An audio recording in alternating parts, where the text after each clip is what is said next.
Hello everyone, I hope you're doing well.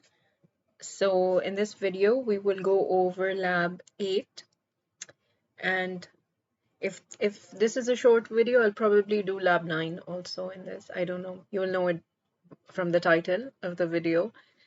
But yeah, in this one we will focus on lab 8 for now. And for this lab basically you just have to create one script and we'll see how to create that. Okay, so the first thing you need to do is it says create a script called find big files that will take as an argument a size in MB that is considered to be a big file. Now, so the first thing you do is you create the file using VI. So VI find big files dot sh because it's a script. Okay, and then the first thing is you would write a hash. Okay, press I first and then hash exclamation slash bin slash bash. Okay, that's the first thing you need to write. Now, for this script, basically you have what's it called? The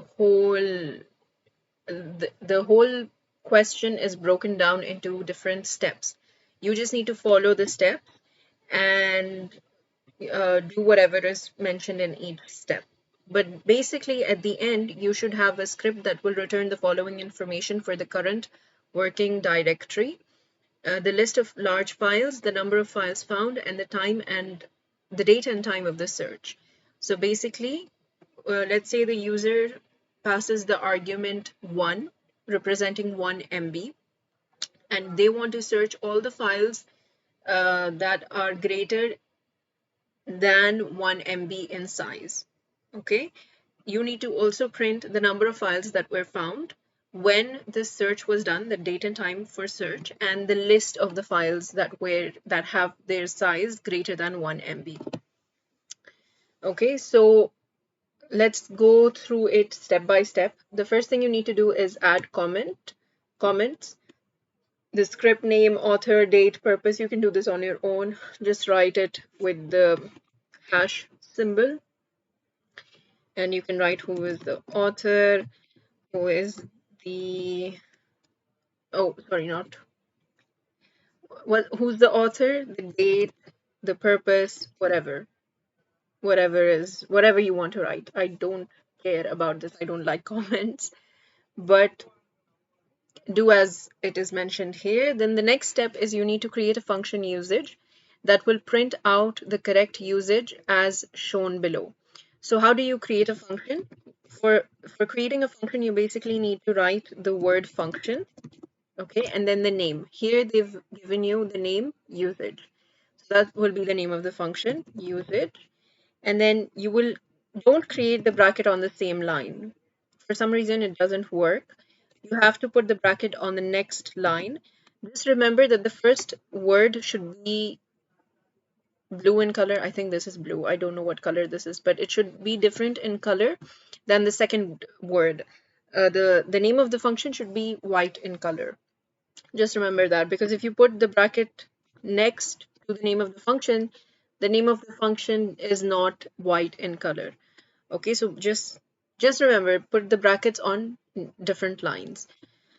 Okay, so that's the starting bracket and this is the ending bracket. Okay, and within this, okay, why did it not change? 1 second. Usage. What happened? Let me write it again. Usage and then starting and ending. Okay. Now, within this function, you need to print. It says print. How do you print? You print using echo. So you need to print out all of this that's mentioned here. Okay. So I will copy this and then I will write echo quotations, and then right click. It didn't copy. Again, copy it and right click. Okay. Now, if you notice here,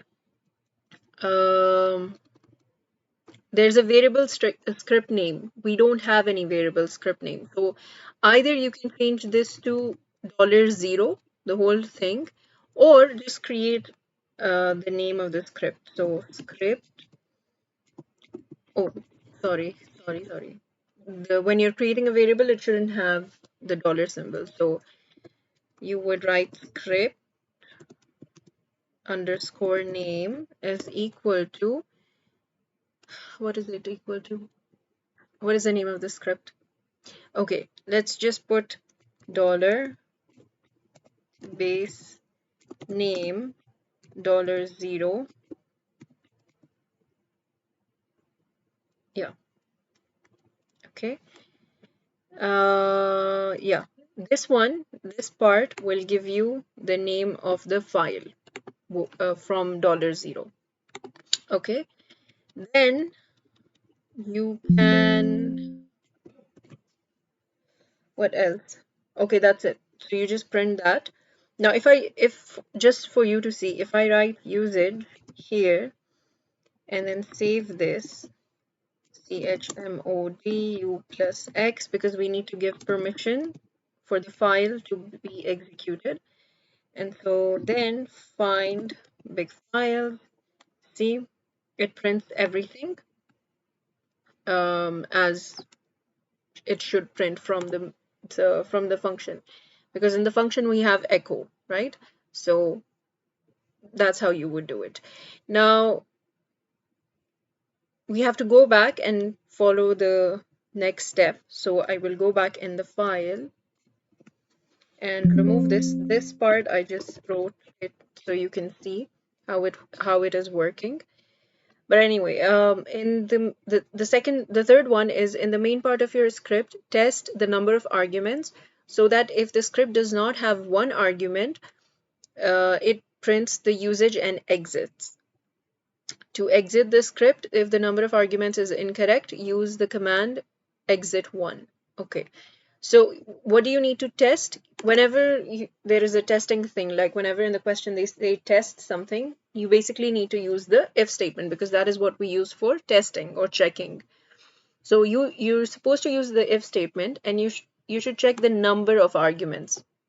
The number of arguments is represented by dollar and hash. Okay, that is it. This dollar hash will return how many arguments were sent, or the number of arguments that were sent to the script. So, but we need to use this in an if statement, right? So you would write if space bracket space dollar hash, which is the number of arguments, is what are we supposed to check? The number of arguments does not have, sorry, yeah, test the number of arguments, so that if the script does not have one argument, so that means the number of arguments should not, if it is not one, right? So not equal to 1. That is what we're checking for the first part. Does not have one argument or is not equal to 1, the same thing. Then it should print the usage and then exit. So print usage meaning just call the method, sorry, just call the function. Function is also known as method. It's the same meaning. So you will call the function usage and then exit 1, because they want you to exit also. So anytime they want you to exit from the script, you can use exit 1, or if they specify another number, just use that. Okay, otherwise, okay, so we're done with this. We end the if statement, okay, because that's what they mentioned here. Now, in order to allow the user to exit using Control C, we need to add the following code in the function section. Okay, so you have to create another code here. Sorry, not another code. Sorry, I'm too tired today. That's why probably I'm making a lot of mistakes, but let's try to get through this. Anyway, so function, we need to create another function which is called trap exit. You can just even just copy paste this whole thing. So Control C, and then here I can just right click, and that's it. I'm done with this part. Now there's a few new things here that I want you to know. There's minus E. Okay. Now minus E is before I explain minus E, you will notice there is something here that's slash n. This stands for new line. So basically, when you print slash n, it will leave an empty, it will just move to the next line. It will leave a blank line and then print everything that you want to print on the new line. For this character to work, you need to put minus E.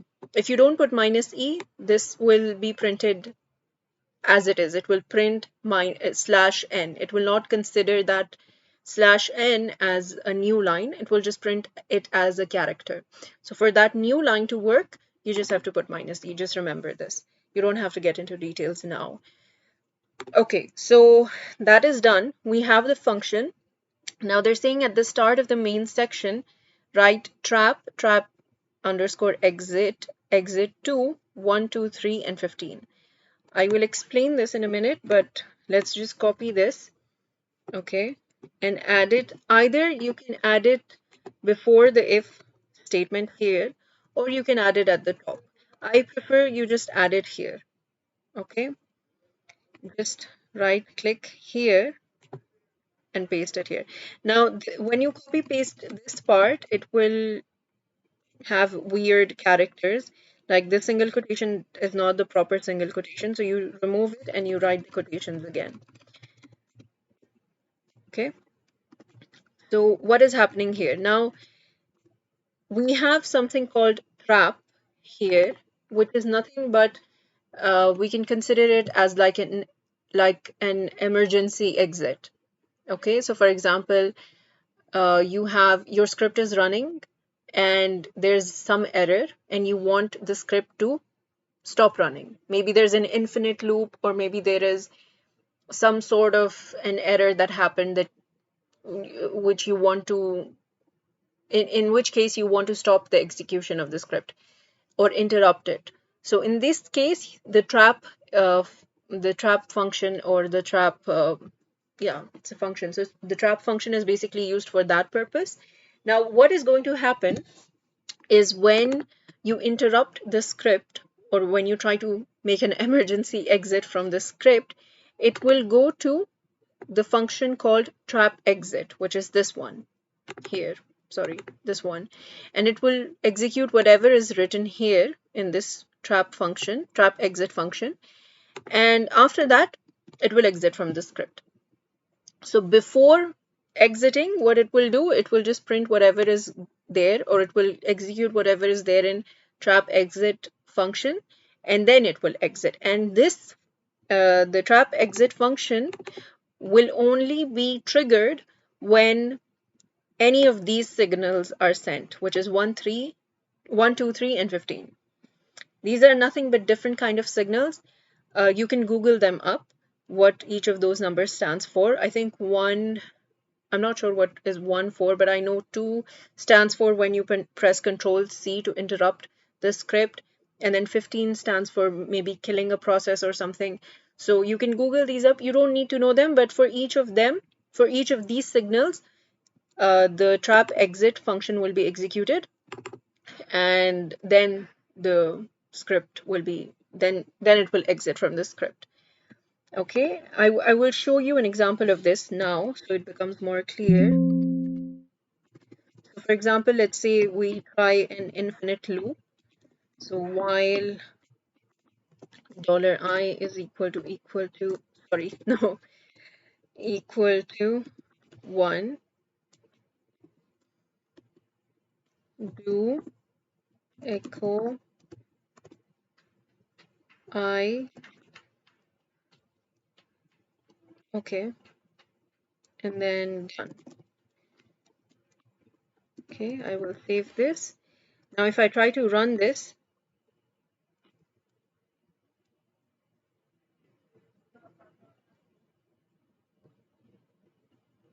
what happened? It didn't save, or what?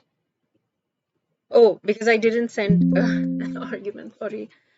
Okay, let's say I send an argument 1, See what happens. Now this is an infinite loop. It's printing because the value was never incremented in the loop. So now I want to interrupt this script because it's still running. I'm not able to type anything here. So I want to interrupt it. I'll press Control and then C and see what happened. It interrupted and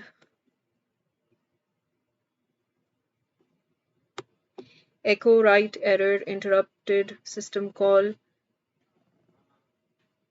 Okay, there's an error on line 38. I will check what that error is, but that's how the interruption really works. Okay. Okay, now I don't know the line number. So what I can do is I can just write set number, and now I can see the number line. Anyway, there was a error.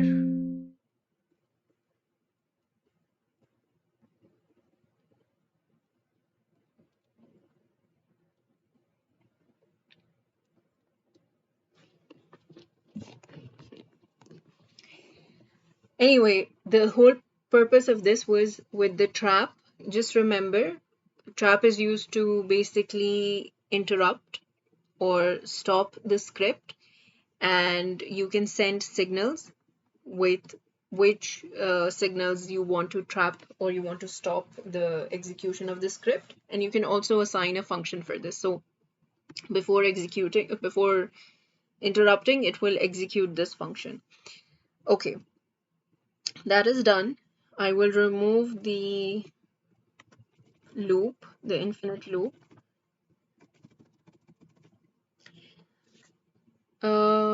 What else? Oh, see, I think the problem was the quotations here also. The quotations are not correct.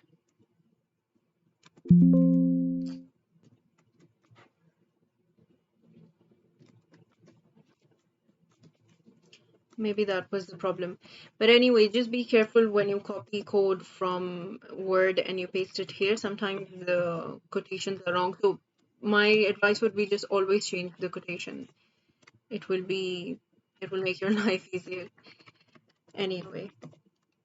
Okay, so we're done with that part. The next part is you have to define the following variables and assign to them the appropriate value. Date stamp is the current date in the following format. Okay, so what you need to do now is you need to create a variable called date stamp, and it will store the value, the current date and time as its value. Okay, now we know that there's a command called date, which I can show to you here. Date. If you write date, it will give you the date in the current time, it will give you the current date and time in a specific format. You can change this format. How do you change this format? You can go to the manual, man date, and if you scroll down, you will see, or you can even search, just put slash. If you notice here at the end, here, it will type when I type slash, let's say I want to figure out what's hour. So I can see, oh, for hour, you have to put percentage H, percentage H. And then for, let's say, day, you have to put day or something. So in exam, if they give you that you need to print a date in a specific format, this is the list you need to check. And you need to figure out, okay, which character is used to specify what. In this one, if I quit from here, and if I just print date plus, okay, now if you want to use, if the question says you have to print universal date, timestamp, whatever, you just put U also, okay? If you do, oh, sorry, minus U.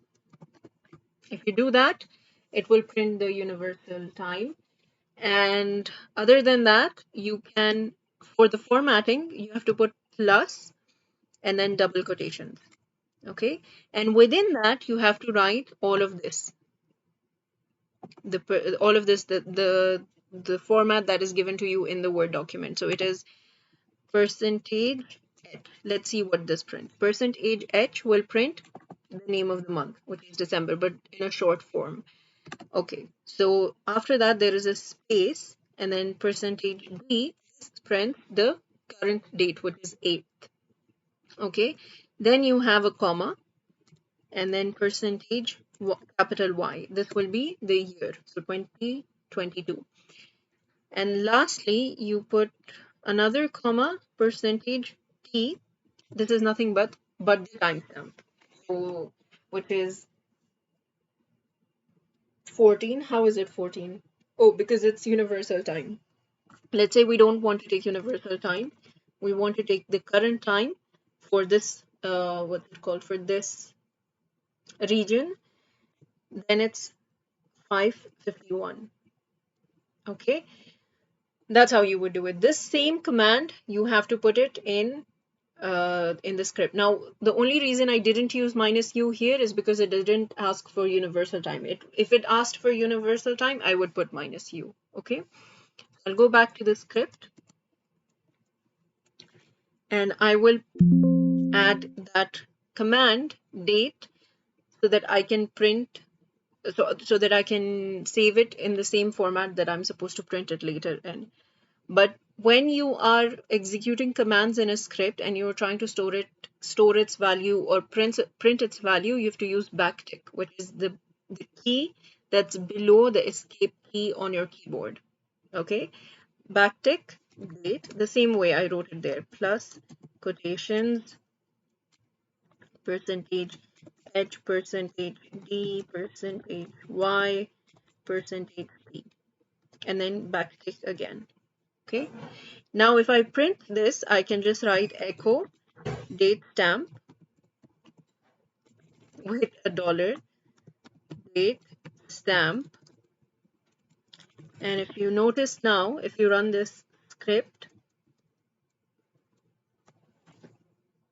it prints the same day, the same way it printed when we were testing the command here.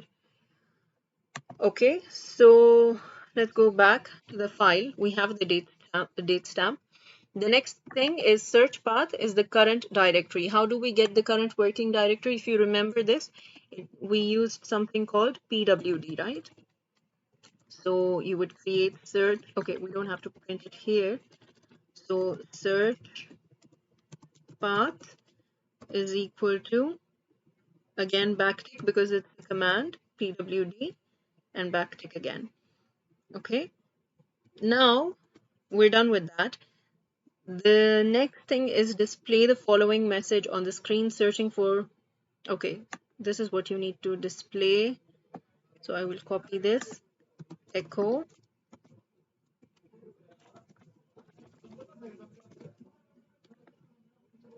okay, searching for bit files larger than X MB. X is not, you don't need to, you need to replace it with the number that this user gave you, which is in the first argument. So $1 MB starting in, and then echo again. The next thing, this part is basically the search path. So I can just write search path. And then the last one is text. So I will copy it and echo. Oh, I don't know why it's not copying it properly. Okay, copy, right click. Okay. Now, done with that, also searching for files. Use the find command to find all the files greater than X MB. The size of MB is passed from an argument in the current directory. Okay, now you have to start the search. Okay, searching files, just remember this. I know there's a question on this. There could be a question on this as well. Which command is used to search for files? So the answer would be the find command. Okay, so you would say find, that's the command, and you will say, okay, there's a hint here which says you're supposed to look at the type and the size and print. I don't I don't recommend, like, you can forget the print, but you need to look at the type and the size. So if I go back, let's go back from here so I can show you the so I can show you the manual. Man find, and let's try to find slash minus type, and you will notice,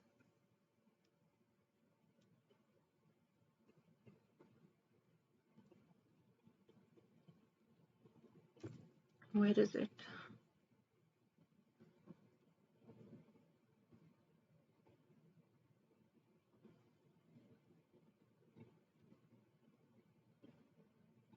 Okay, see here, minus type and then C, right? Now here, C can be anything from this list here. C can be B, which is block, C for character, D for directory, P for named file, and F for regular file. So we're trying to search files, right? So our type will be F. So minus type F, that's one part. The other thing that they mentioned you need to look at is size. So use, so you scroll up from here, okay, and then here the size should be N. Okay, minus size and then N. N is nothing but the number. So 1, 2, 3, whatever number. And then you have to put a character next to that number. Okay, that character can be from any of these lists. So it can be C, B. So see how they've mentioned it here. You can either write C, B, W, B, K, M, G, whatever. B stands for blocks, C stands for bytes, W stands for 2-byte words, K stands for kilobytes, M stands for megabytes, and G stands for gigabytes. In our case, we need to find files larger than whatever MB, right? So we'll go with capital M, okay? Maybe you don't have any files that are larger than MB. In that case, you can try searching for C for bytes also. So it's up to you, but in this question, you have to check for MBs. So anyway, I will quit from here. So the command will look something like this. Find, and you have to specify the path. So the path in our case is the current directory, right? So in this case, you can put backtick pwd, backtick again, and minus type f, and minus size 1 MB. Okay, now there's one more thing here.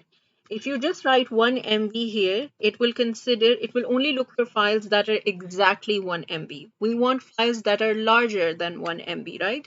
So in this case, you need to write plus before 1. If in case we were looking for files that are less than 1 MB, you will write minus before the number. But if you want to exactly search files that, if you want to search files that are exactly 1 MB in size, you will just write the number. In our case, we're looking for files greater than 1 MB, greater than whatever number, but greater than. So in this case, we will just put plus. If you do that, no, it's just M. If you do that, it will show you all the files that are greater than 1 MB. Now there's one more thing you need to add, which is minus H.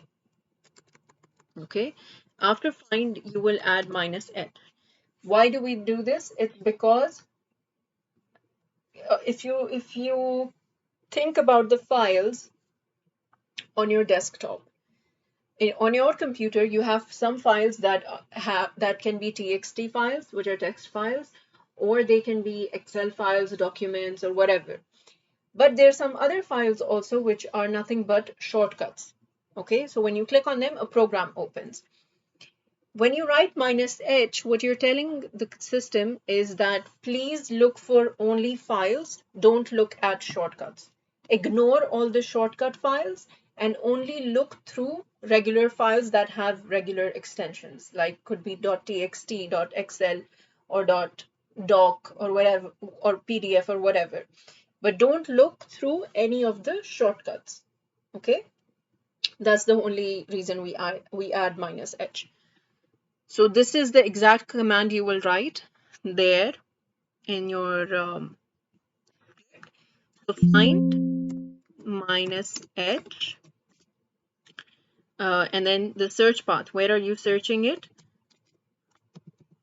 So search path, which is nothing but pwd, and then you will write minus type is f, minus size is plus $1 m for megabyte, and you can even put c for bytes. It depends on what is mentioned in the question. So you will go and check what is mentioned in the question and check the manual accordingly, and then use the character here. All of this you need to send it to a temporary file. So temp.file. I will name it temp.file. You can name it whatever you want. Okay, then I will check if this file is empty or not. For this, you have to use an if statement, and you will use minus s to check if the size is greater than 0.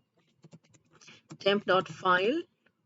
This means if the size is greater than 0, then you have to do something which we will look at now. We will look at it now. Otherwise, in the else part, you have to do something else. We will look at it also, and then fi and at the end. If let's look at it step by step. So test the size of the file to find out if there is anything inside it. We did that. We used minus s temp.file. If the file is empty, display the following info on the screen. You have to display this. Okay, I will just copy the whole thing and hopefully it gets copied. So if, see, in this case, in the first statement, if minus s temp file, it will be true only when there is something in the file. If there is nothing in the file, it will return false, and in this case, the else statement will be executed. And then here you can put your echo. What is happening?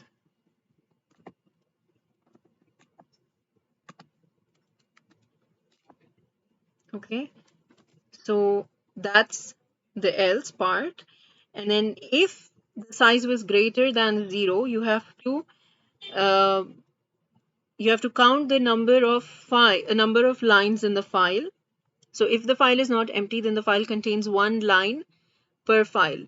If I show it to you, when I executed the command before, here it listed all the files one by one, the size of which was greater than 1 MB, right? So similarly, when you run the command in the script and it's redirecting the output to a file, the file will contain, on every line, it will contain the name of the files that are greater than whatever number is specified. So you can just count the number of lines to figure out how many files are actually greater than the specified number, right? So in this case, what you can do is you can echo. Oh, okay. You can echo. Okay, we printed all of this, but we need to also print the date first. Okay, so let's print the date and time. Okay, so echo date and time of search is basically the date stamp. The next thing is echo number.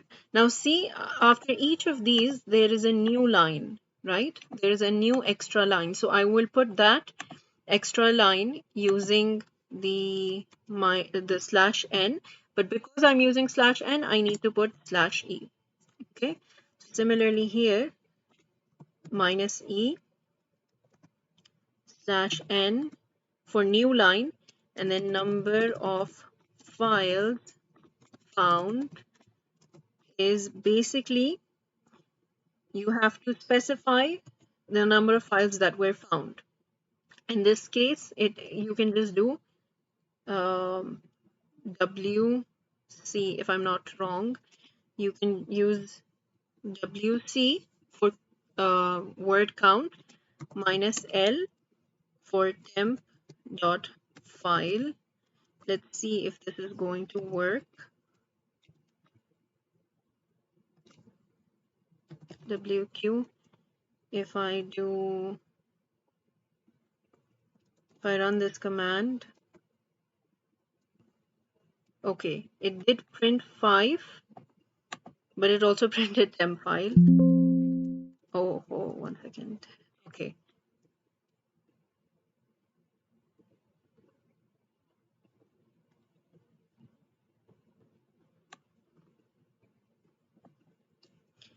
Okay, what you can do is you can create another variable, count. Count is equal to cat temp dot file, and then wc minus l, just to be accurate. So you're printing the file and then you're counting the lines and storing it in a variable, and then you can just directly use the variable here. So count. Okay, and then you would echo minus e new line, these files were found, and then put new line so it prints on the next line maybe, and then just do cat temp dot file. Okay, and then at the end what you can do is maybe remove temp dot file. Okay, what else? I think that's it. So WQ, if we run it, okay, searching files greater than 1, path is mentioned, please please stand by for the result. Date and time is mentioned, number of files found 5, these files were 1 2 3 4 5. Okay, excellent. So I think that's it for this video. All you have to do is basically zip this file up, and then zip the script and get it from PSFTP and upload it to Moodle. That is about it for this lab. And yeah, I think I covered everything. So go through it, try to do it. Let me know if you have any questions, and I'll probably do the lab 9 in another video. But yeah, all the very best. Let me know if you have any questions, and see you next time. Bye.